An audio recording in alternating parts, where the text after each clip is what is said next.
Here we go. Okay, well, welcome everybody. My name is Katie Bao. I'm a research specialist with the North Carolina Community College System. And with me today is Julie Edmunds, the Program Director for Secondary School Reform at the Serve Center at UNC Greensboro. So today we'll be talking about what factors predict students' participation in dual enrollment. So in North Carolina, we have legislation that allows students to take college courses while in high school, and we call this program CCP, or the Career and College Promise Program. And there's three main pathways in CCP. So students can be enrolled at a Cooperative Innovative High School. These are high schools where all of the students are taking college courses. So we have early colleges that start in 9th grade, middle colleges that start in 11th grade, and then we have career academies as well. And all of these high schools have very strong connections to their post-secondary partners. Most of them are located on college campuses. Then for our more traditional high school students, we have the college transfer pathway. So these are sets of courses designed to allow students to transfer to either a 2-year or 4-year school. And some of these students actually complete an associate's degree while in this pathway. And then we have our CTE pathway for our career and technical education. So these are sets of courses that are designed to either lead to a technical credential or to transfer towards a workforce-based major. So the results that we'll be talking about today come from a 5-year federally funded study called the Evaluation of CCP. So this is a grant funded by the Institute of Education Sciences, part of the U.S. Department of Education. And it's a partnership between, excuse me, the Serve Center at UNC Greensboro, and the RAND Corporation, the Community College System in North Carolina, and then the North Carolina Department of Public Instruction, our K-12 partner. And with this grant, what we're doing is evaluating the impact of dual enrollment. So what are the outcomes for our dual enrollment students, particularly compared to students who are not participating in dual enrollment? What does implementation look like? So we have 58 different community colleges. We have a number of 4-year universities as well that participate in dual enrollment. How is that program implemented differently across these different institutions? We have a cost study component, looking at the cost of this program from the perspective of the state, from the perspective of the colleges, the high schools, the students and parents. And then finally, part of this grant is to build capacity in the partners, particularly the community colleges and the K-12 institutions as well, DPI. And part of that actually is this conference. So this conference is fully funded through this grant. So the reason that you're all here for free today is because of this study. And we'll be talking about some of the results that have come out of this. So today we'll be talking about who's participating in our dual enrollment programs here in North Carolina, and then what are some of the institutional factors associated with participation, both at the high school level and the college level. So first, who's participating in dual enrollment? So I'd like to walk you through some of our dashboards that we've created here at the community college system. So let me pull those up. So if you go to this link, and you can download our slides for today. But if you go to ncommunitycolleges.edu/analytics/dashboards, that brings you to my team's dashboards that we've created. These are all publicly available dashboards looking at a variety of different student metrics. And right here under dual enrollment, I've created a number of dashboards related to dual enrollment. So today I'll be going over the high school dual enrollment rate dashboard, but I want to talk you through some of the other dashboards that we have. So we have a summary dashboard that just kind of provides links to all these other dashboards. We have a dual enrollment programs dashboard, which is looking at essentially enrollment in dual enrollment. So looking at across different demographics, across different geographic variables, who's enrolled, looking at course taking behavior, for example, what percentage of students are taking online courses, things like that. Then we have a course outcomes dashboard, which is looking at term by term, year by year, what are course success rates and grade distributions for students across these different dual enrollment pathways. And then for some of the kind of longer term outcomes, we have these cohort outcomes dashboards. We look at cohorts of graduating high school classes who participate in dual enrollment. And we look at things like how many credits did they accumulate as a dual enrolled student, or what percentage of that cohort's transferring to a school, who's staying after they transferred, how many are completing, those sorts of things. So we have those broken out by pathways. We have a set for transfer, a set for CTE, a set for our Cooperative Innovative High Schools. But then we also split them into kind of institutional deep dives, where we look at the metrics and those metrics disaggregated by various demographics to see, are there equity gaps in terms of success across groups, but also peer comparison dashboards, which allow colleges to take a look at their metrics and their potential equity gaps and say, how does this compare to other institutions like mine? So at other institutions of the same size or other institutions with similar proportions of minority enrollment, how big are their gaps compared to mine? Are they seeing the same types of gaps? So we're hoping that all of these dashboards can kind of help colleges improve their dual enrollment programs. So today I'm going to briefly take you through our dual enrollment rate dashboard. I will say one of the downsides of using Tableau Public, although it is publicly available to everyone, it does slow down if we have hundreds of people on the dashboard at the same time. So I just ask that you not be on this dashboard right now as I'm presenting it, but please feel free to explore it after I'm done, just so we don't have any performance issues. So first, just to walk you through what our dashboards look like, they're all set up in sort of the same way. We have any filters and legends over here on the right. You can navigate across the top. And then we always have a metrics detail tab, which talks about what's in the dashboard, how did we calculate any metrics in the dashboard, where did the data come from, and then when was the data most recently updated, when do we expect to update it again. And if you're browsing any of our dashboards and have any questions, you can see our email right there at the bottom, rpm@ncommunitycolleges.edu. We're happy to answer any questions you have. So back to this dashboard, I'm going to zoom in so you can see a little better. This dashboard is looking at rate of dual enrollment. So our denominator here for this dashboard are all of the public and charter high school students in the state. Now, we do have dually enrolled students who are private school students and homeschool students, but it's hard to get student level data on that high school population for all students, including those who are not dually enrolled. So that's why this dashboard is limited to public and charter school students.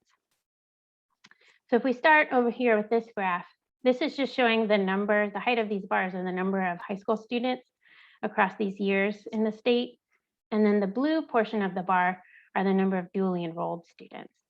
So you can see over time, we've been increasing in the number of dual enrollment students we have, although a slight decrease in the past year, likely due to COVID. And then over here, this is showing that rate. So in the 14-15 school year, about 6% of our high school public and charter students were dually enrolled. And then we got up to about 13% in the 19-20 school year, and it's decreased a little bit in the most recent year to 12%, again, likely COVID related. Then along here at the bottom, we have this broken out by pathway. So I mentioned we have the different pathways. We generally see that pretty steady lines. This yellow line here is early college. These ones down here at the bottom are middle and other innovative high schools. These schools have a set number of slots, and once they're full, they're full. So unless we're adding more schools, we don't expect to see big jumps in enrollment there. But where we do see a pretty big increase is our transfer pathway here in green. So it's been increasing over time just in terms of raw enrollment numbers, but this is rate. So the proportion of all of our public and charter high school students enrolled in the transfer pathway has also increased over time. We saw a pretty big jump from 18-19 to 19-20. This is when we implemented a change in eligibility requirements so that more students were able to access the transfer pathway at that point. So that's likely why we saw a big jump, although that increase has leveled off in the past year. And then for our CTE pathway, we've actually seen a decrease, both in raw enrollment numbers and in the rate of participation for our high school students. And I think this is likely related to that change in eligibility for the transfer pathway, that as students were able to take transfer pathway courses instead of CTE pathway, those who were really just interested in taking college courses may be more likely now to do the transfer pathway, and that our CTE pathway is probably now better reflective of students who are actually interested in CTE. So that's kind of a high level, everything at the state level without disaggregations. But I think this is most helpful when we start to look at this data disaggregated. So here we're looking at the same data disaggregated by sex. So this is for the 2021 school year up top. And this is showing that in the 2021 school year, 15% of all female public and charter high school students were dually enrolled, compared to 9% of male students. And that gap we've seen pretty consistently over time, that a greater proportion of female students are participating in dual enrollment compared to male students. And if anything, that gap's actually increased over time, that the rate of increase for females is higher than the rate of increase for males.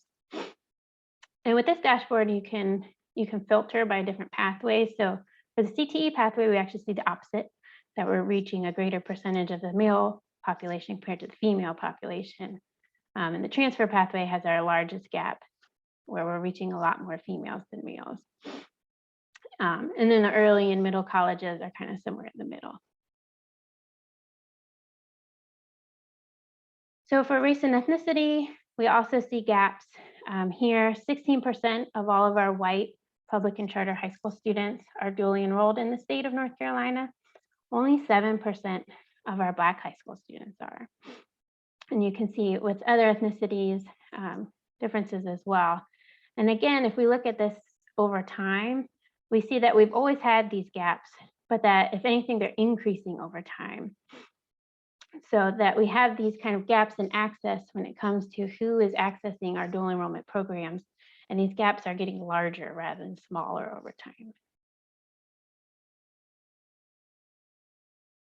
And then I think this is kind of paints the starkest picture. When we look at this intersection between sex and race ethnicity, we see that 20% of all white female students, high school students in the state, are dually enrolled. Whereas if we look at our male minorities, only 4% of Black male high school students are dually enrolled. Only 6% of Hispanic male students are dually enrolled. So we see very large gaps when we start to look at that intersection between sex and race ethnicity. And again, if we look at this over time, we see that these gaps are increasing over time. And in fact, if we just look at raw enrollment numbers for the past year with COVID, we saw that white females were the only groups to continue to increase in terms of the numbers of dual enrollment students, and that all other groups here decreased. So we have these increasing equity gaps, and COVID's only making things worse.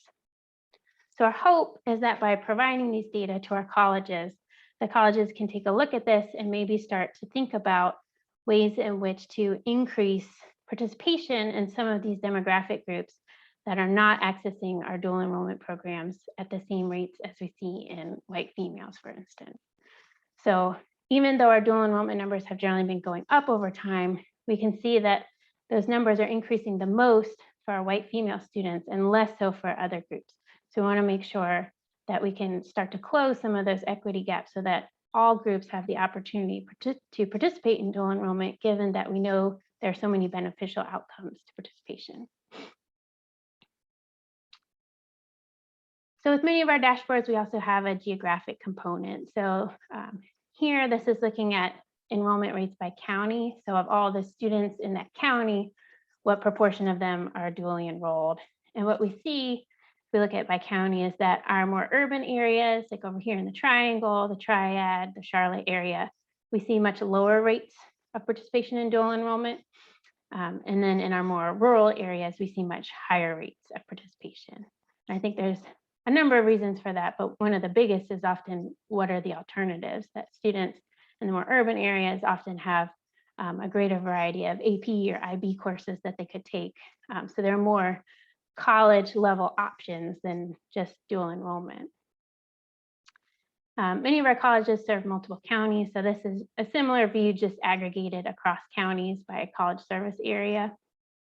And then we have a few other geographic variables that we often use that come from our North Carolina Department of Commerce. For example, county distress tier. The Department of Commerce kind of categorizes the different counties into their degree of economic distress. So one, these red counties here in this map are those that are considered the most economically distressed, and the yellow are those that are the least economically distressed. And what we find is that our most economically distressed counties have the highest rates of participation in dual enrollment for their high school students compared to our least distressed counties. Although we saw the largest drop in that most distressed group in the past year, again, likely tied to COVID.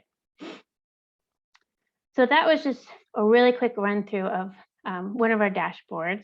And so now what I'm going to do is turn things over to Julie to share some similar results, similar findings from her part of the study.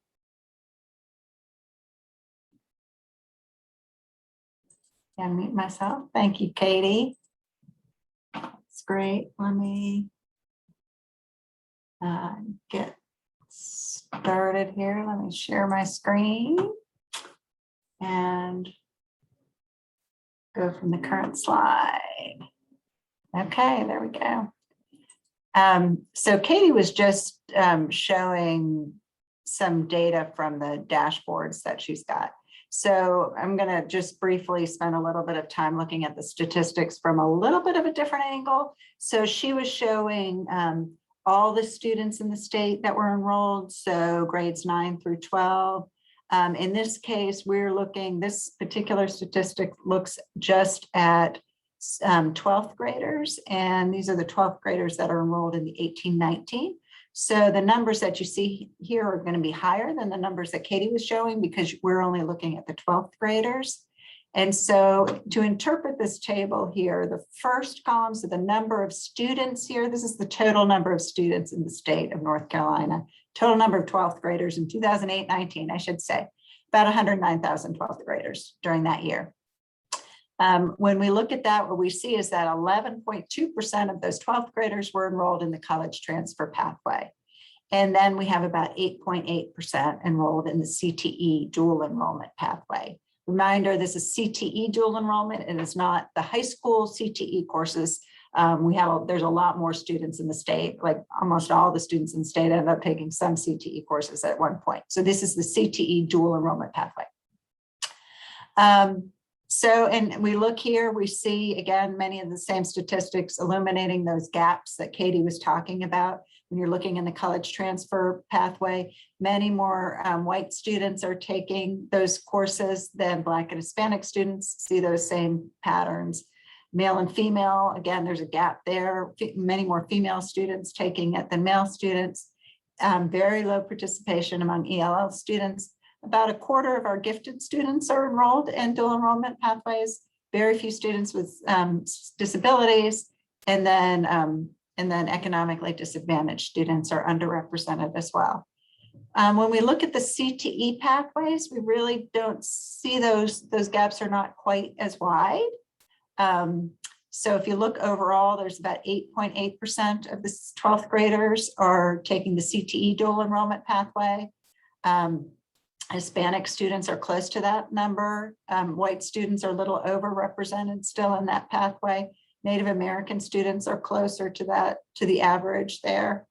And when we actually look, this is where the statistics are a little bit different than Katie's. When we look only at the 12th graders, we actually see that females are more likely to participate than males in the CTE dual enrollment pathway.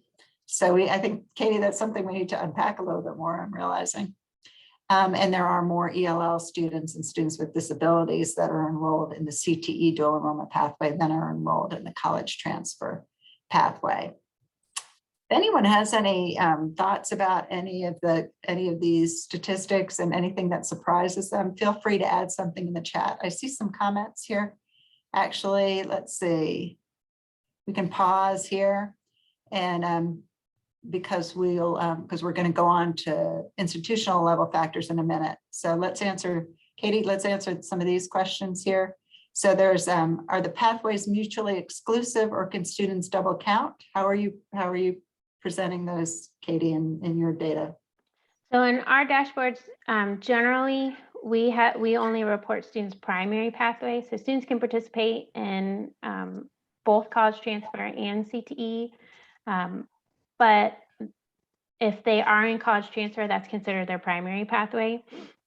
So some of those college transfer students may also be in CTE courses, but if they're listed as CTE, then that's the only thing that they are participating in for our dashboards. Right. And then there's a question about ELL. Sorry, ELL stands for English Language Learners. So students whose first language is not English. And then does the dashboard support crosstabs? So we could examine poverty by rurality. Do you have that? Currently, no. With that, that's one of our kind of most high level dashboards. Most of our dashboards go into a lot more detail and allow more of those crosstabs. So that's something we can certainly add. But one thing I didn't mention about our dashboards is because it's all public data, we do suppress. So sometimes that limits the amount of those kind of interactions that we can look at. Is if we end up with really small cell counts, then we have to suppress that data. And if we have to suppress it for most of the colleges, then we generally end up not reporting it. But again, that's a very high level dashboard. So I think we could certainly look more into those sorts of things. And Regina had a question about the CTE pathway. So yeah, I do want to distinguish here. That's a great question, Regina, between articulated credits and the CTE dual enrollment credits. So the articulated credits are credits generally where the students are taking a high school course and they've got an agreement with the college, and the college, a local college, and the local college will award them credit if they pass that high school course. These dual enrollment courses are CTE courses that could transfer to another community college if they wanted to, possibly for a credential, but they are not part of our agreement in terms of a transferable course that would meet the requirements for to transfer to a four-year institution. But these are considered regular dual enrollment college courses. Katie, do you want to add anything to that? No, I don't think so. Unfortunately, we don't have a lot of data about articulated credit. So anytime we're reporting, at least from the community college perspective, data, it's generally about courses that students are actually enrolled in that term or that year, rather than what they've participated in ever, just because we don't have transcript data for most of our students. Thanks all for the great questions. So one thing that we thought it was important to start looking at institutional factors, because lots of people really look at the characteristics of students who are enrolled in dual enrollment courses, and not so many people really try to understand the institutional level factors that are associated with this. And so in this presentation, we're going to look at the high school and the college level characteristics that are associated with different levels of participation. So we're going to start with the high school characteristics. So I'm going to briefly explain how we analyze this. So basically, we looked at the percentage of 12th graders taking college transfer and CTE dual enrollment pathways. So these two pathways within a regular comprehensive high school in the 2018-19 school year. So our early colleges are not included in these analyses because they're just entirely different. So we did not include them in these analyses, but these are regular high schools. The measures that we're going to report are enrollment, so how big the high school is, the locale where the high school was located, and this we're going to use the NCES locale code for that. The percentage of students who are economically disadvantaged in the school, the percentage of students who are members of an underrepresented racial and ethnic group in the school, and that's identified as Black or African American, Hispanic, Latinx, Native American, or multiracial. And then we're going to look at it by the level of achievement, the percent of students passing all end of course exams. For most of these measures that we're looking at, we divided the schools into equal quartiles. And so there's roughly 400 schools that we're looking at here. So each quartile has around 98 or 99 schools in each quartile. So for example, the smallest high schools would be in the first quartile of enrollment, et cetera. And I'll explain more about this when we go further, as we go further along. But first, we're going to do a quick quiz. So get out a piece of paper or jot it down or write it down on your computer. So I'd like you to predict what you think the answers to these questions are.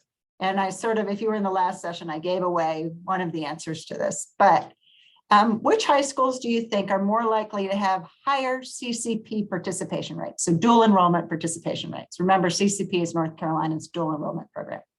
So do you think, question one, do you think smaller high schools or larger high schools? And people can vote in the chat too if they want. For question two, do you think high schools in rural areas or high schools in more urban areas have higher levels of participation? For question three, do you think high schools with higher percentages of underrepresented minority students or high schools with lower percentages of minority students have higher participation? Question four, high schools with more economically disadvantaged students or high schools with fewer economically disadvantaged students? Which one has higher participation rates? And finally, do you think high schools with higher academic achievement or high schools with lower academic achievement have higher participation rates? So again, don't cheat, put your answers down. We're going to come back and check them. All right, so I'm going to spend a little bit of time on this slide as most of the slides follow a similar pattern. So on this slide, we're looking at the percentage of dual enrollment participation by school size. So when you see these percentage numbers up here, says it's 33.4%, that is the percentage of 12th graders in schools that fit in that bucket. And so these four bars here are different buckets of size schools. So they're different quartiles of size schools. The dark blue bucket is the quartile with the smallest schools. These are schools that have less than 619 students enrolled in them. The kind of light blue bucket, the Carolina blue bucket, is sort of the second quartile of students that has 619 to 929 students. The teal bucket is that third quartile of size. So those schools have 930 to 1,384 students. And the grayish one is the largest schools. So these are our largest schools and they have 1,384 students.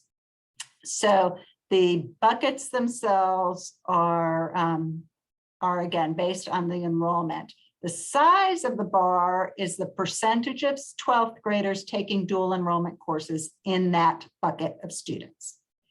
So we see that in our in our smallest schools, we had about 33% taking dual enrollment courses. If we get to our largest bucket on there, we only have 14.8% of our students. So our key takeaway there is that actually smaller schools have higher participation rates. And this is a pretty clear kind of stair-stepping. So you're seeing that really there's a consistent pattern where as schools get larger, a lower percentage of students are enrolling in dual enrollment. So your correct answer is 1A, smaller schools. So if you got that one right, give yourself a pat on the back. When you look at dual enrollment participation by locale, now this is the only slide that's not in this buckets, in these quartiles. So basically we looked at rural schools. We have 187 rural high schools in the state, and then going all the way down to large cities where we have 40. So similar to the patterns that we saw previously, the more remote and rural areas there, small towns, they have higher participation rates. When you start getting closer to large cities, you are getting lower participation rates. And again, you've got a large city there. Our large cities have actually really pretty low participation rates, less than 6%. We were, before the session started, we were talking a little bit about this. And we think probably what's going on here, we haven't done a formal assessment of this, but probably what's going on here is that you've got the people in larger communities have access to more options, as Katie was saying. They're probably more likely to take advanced placement, or they might also have IB courses or other ways of earning college credit. So your correct answer for this one is 2A. So if you got that one right, you can pat yourself on the back. When we look at the percentage of underrepresented racial and ethnic groups, so the buckets that we've got here, so we're back to our buckets here, are quartiles. So the first, the dark blue cluster is the schools that have the smallest percentage of underrepresented minority students enrolled in them. Your gray schools in the gray bucket are the ones with the highest percentage of underrepresented minority students enrolled in it. And in those schools in those buckets, they have more than 2/3 of their students are underrepresented minority students. As you can see, we've got exactly the same pattern as we had with rural schools there, or with school size, where you've got kind of this stair stepping. So there's a very consistent pattern where enrollment declines as the percentage of underrepresented students increases.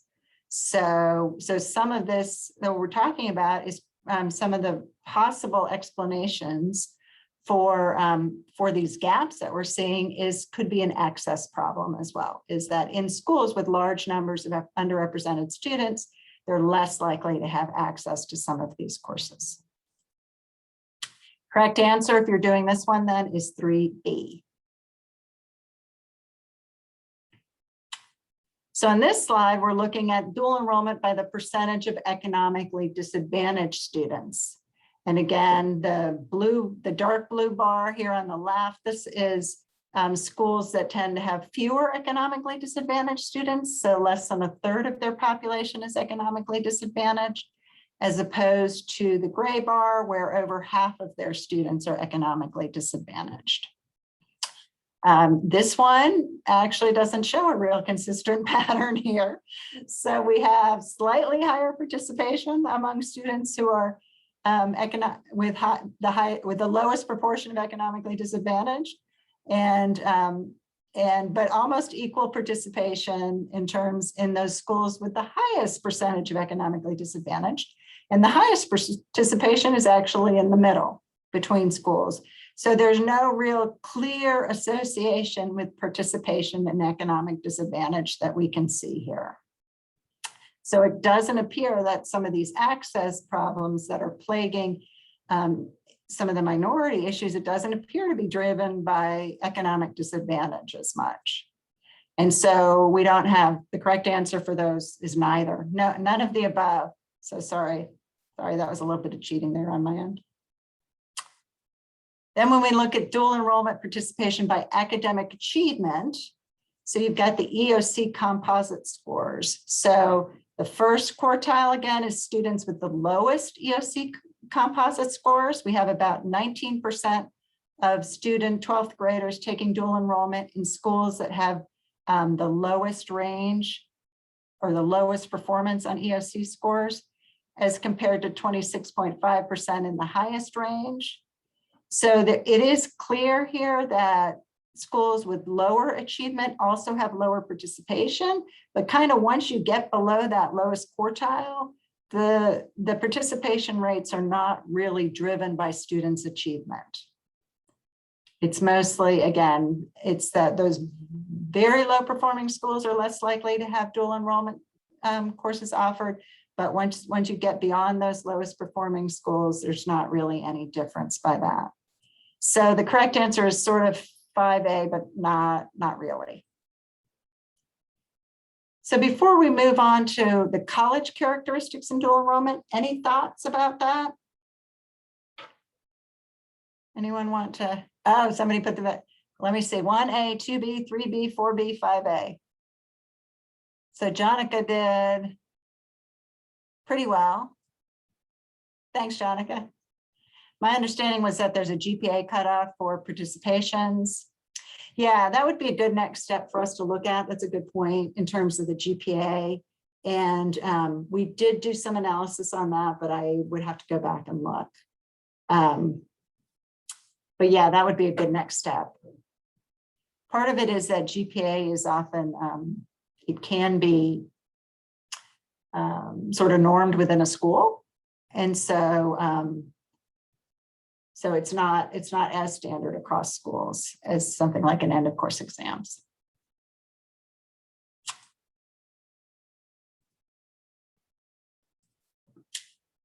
Okay, and then I got a question here from Joanna. With more participation among rural, would that also be tied to the fact that many rural schools are smaller? Yeah, so there's a lot of sort of overlapping identities, just like Katie was talking about the intersectionality among students. There's a lot of sort of intersectionality that we need to think about for schools too, in terms of the fact that a lot of rural schools are also small. And so, yes, you've got that overlap there. And then there's, and then many of our larger schools are also have higher percentages of minority students. So, and our schools in urban areas do. So there's some sort of overlap. So there's some of that kind of work that we still have to do that I think would be really interesting. All right, so now let's take a look at the colleges. So that was the high school end. So what are some high school characteristics? And we're going to look now at college characteristics. And these are for the community colleges that are serving students in this case, because we are looking at the college transfer and the CTE dual enrollment pathways. And our universities are really involved with the early colleges, the CIHS pathway. So, so in this case, we're just talking about community colleges, and North Carolina has 58.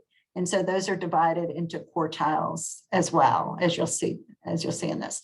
So what we looked at was the percentage of 12th graders taking these, taking both the college transfer and the CTE dual enrollment pathways or within a community college's service area. And we did allow students who were located within districts that are in districts within multiple college service areas to count towards each of those colleges. So some students may be being double counted in here. And then we divided the community colleges into these quartiles, and the measures that we looked at here were around FTE, so total full-time equivalent enrollment, so that's a measure of size. We looked at the percentage of the FTE that was workforce focused. So basically how many of the curriculum CTE focused students were in sort of more workforce areas. We looked at then the percentage of curriculum students who are non-white and the percentage of curriculum students eligible to receive a Pell Grant. So these are again based on the characteristics of the college, not the characteristics of the high schools. So I'm not having you do a quiz this time, but you can if you want to in your head. The dual enrollment participation by college size by FTE. So again, we've got the same broken out. Our smaller colleges are on the left, the larger colleges with more students are on the right. And we do have a real range of colleges here. And again, there's about an equal number of colleges in each one of these buckets, these bands. And the height of the bar is the percent of 12th graders in their service area that are taking dual enrollment. So in this case, same pattern that we see when we look by college size. The smaller the college, the higher the participation rate. So we have, so some of these small colleges, approximately 40% of the high school students in their service area are taking dual enrollment courses. We do have some community colleges that I know that where dual enrollment students make a bulk of their registrations. And in fact, some of our satellite campuses, I think, are almost the majority are dual enrollment students. Then when we look at the percentage by, or when we look at participation by percentage of workforce focused students, again, these are students who are enrolled in more workforce focused curriculum course of studies. So the blue on the left are schools where there are fewer students enrolled in workforce focused curricula, and the ones on the right are where there were more students focused. We see another stair-stepping trend here of higher CCP participation in the service areas of colleges that had higher shares of workforce focused students. That I think going back to Joanna's Joanne's question there, there's probably a lot of overlap here with your rural areas again as well, and your size in terms of kind of what the services are that they're providing. We look at percent minority. This is the percent minority in the institution, again, in the college itself, not in the high schools that are served by the college.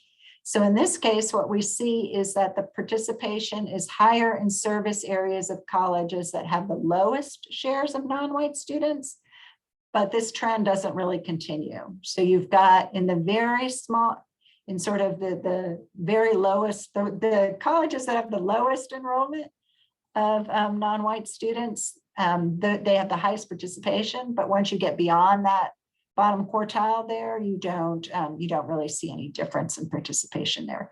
And again, I think some of that is probably overlapping with some of those rural areas that we were talking about earlier.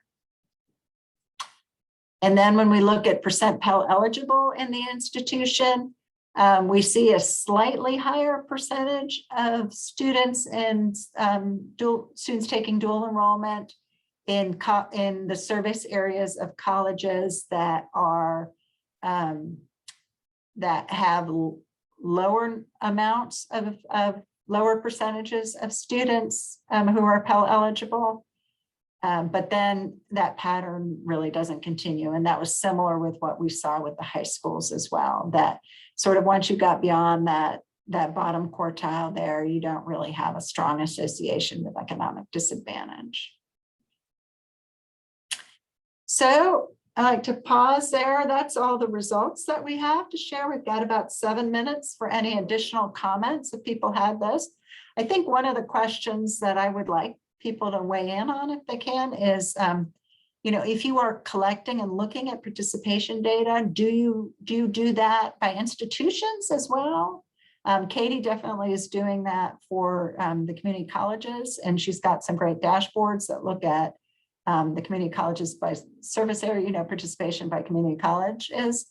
And then I guess my question is, are you seeing similar patterns in your states? If you do look at institution, do you see certain patterns in our states? And so G. Clayton, I don't know what your name is, I'm sorry, G. Clayto too, but if you want to unmute yourself and talk a little bit about what you do, that would be great. Sorry about that. I didn't realize it identified me that way. That for some reason that's capturing the front part of my email address. So I'm Grant Clayton. I'm a faculty member at the University of Colorado Springs, and so we're partnered with the Department of Higher Education, looking at a number of different things related to concurrent enrollment. And so part of their statutory requirement is to go look at it, similar to the dashboard Katie was presenting, that includes by institution analysis as well. And are you saying, I think you were saying earlier, you're seeing similar patterns in terms of participation rates higher in your rural areas than in your urban areas? Very much so. And we do the same conclusion. And as a matter of fact, I actually merged data back with the K-12 system to see the relationship between availability at AP and IB and dual enrollment. And it appears, again, lots of schools that just don't have the resources or the student enrollment levels to offer AP or IB are using dual enrollment. The other thing we saw is in the really small remote rural schools, which I guess would be analogous to Eastern North Carolina, some of the schools have a difficulty in just meeting higher staffing requirements. So we're seeing schools that maybe they can't offer upper level math classes or upper level lab science classes. And so they're using dual enrollment where they can't hire K-12 teachers now. Right. So in areas, so particularly in those more advanced courses you're talking about. Right. So a remote rural that simply wouldn't be able to offer calculus in any form, they're now going to offer calculus through a community college, for example, or wet lab chemistry, for example, is pretty cost prohibitive. And then add on top of that, trying to find a teacher who wants to work in a remote rural school, that intersection, the cell size pretty well goes to 0. And so we see them supplanting that with concurrent enrollment.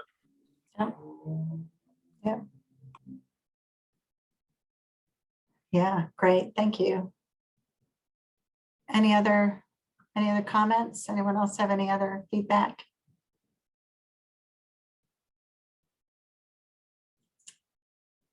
So related to that issue of capacity, we do have a session tomorrow morning. I think it's at 10 o'clock. So right after the research panel, that will be looking at using high school teachers to teach college courses. So the adjunct faculty concurrent enrollment model. So that is not something that's as common in North Carolina as in other states. I know a lot of other states, it's a lot more common.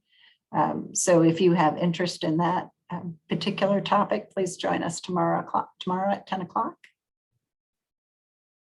along with lots of other great sessions as well. But any other questions or comments or thoughts? I guess I too wonder, I do have a basic question is sort of, I mean, this is somewhat interesting, but how do we use this data? Like, how do people, how are people using this data for policy, or what do you think policymakers should do with this kind of information? How can this kind of information help them? Does anyone have any thoughts about that?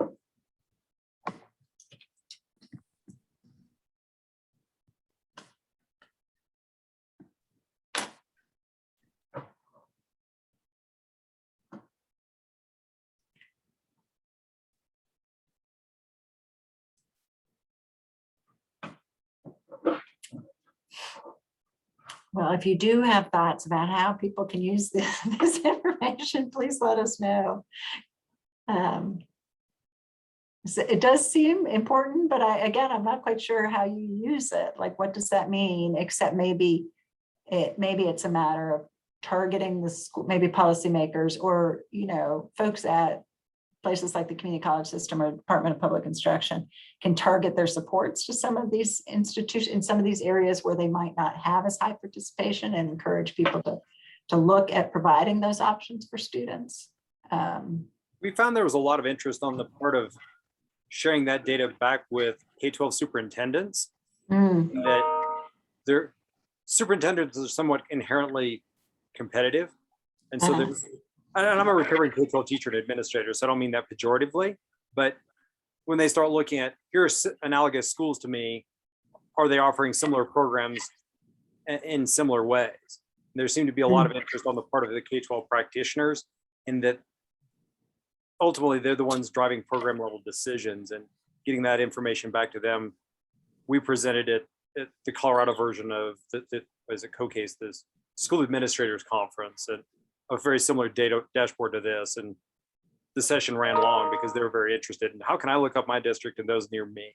So sharing back with those may be helpful to you. That's a great idea.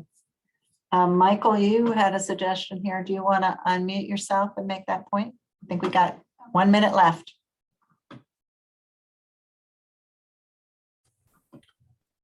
I don't know if unmuting is ever safe in a minute. I just think, when you talk about policy, it starts to look at how do we increase access for areas. And I imagine some of the community colleges in those areas are also somewhat smaller and may have trouble staffing. So if you look at shared staffing options, and it also may give access to some higher level coursework for some of those high school teachers in those smaller areas, which might keep them in those smaller areas. So that's true. That's true. Although it seems like our small areas are doing okay. It's our larger urban districts that aren't doing as well there. So, but I bet if we looked at the teacher turnover rates in those areas, there might be reason too. So. No, absolutely. Absolutely. Thank you, Michael. Onslow County, right? We'll have a lot. Yeah, you have a lot of action going on there too. All right. I think it's up. I think our time is up. I think this is Katie. This is the last session for the day, right? Yes, we do have, if you want to stick around, there's some networking opportunities under the networking tab where you can go into small Zoom chats. But otherwise, we'll start again at 9 o'clock tomorrow. Thank you all for joining us. Thank you. And feel free to reach out to either of us if you have any questions. Thank you, Michael. Thank Thank you, Michael. Katie especially needs to deserve.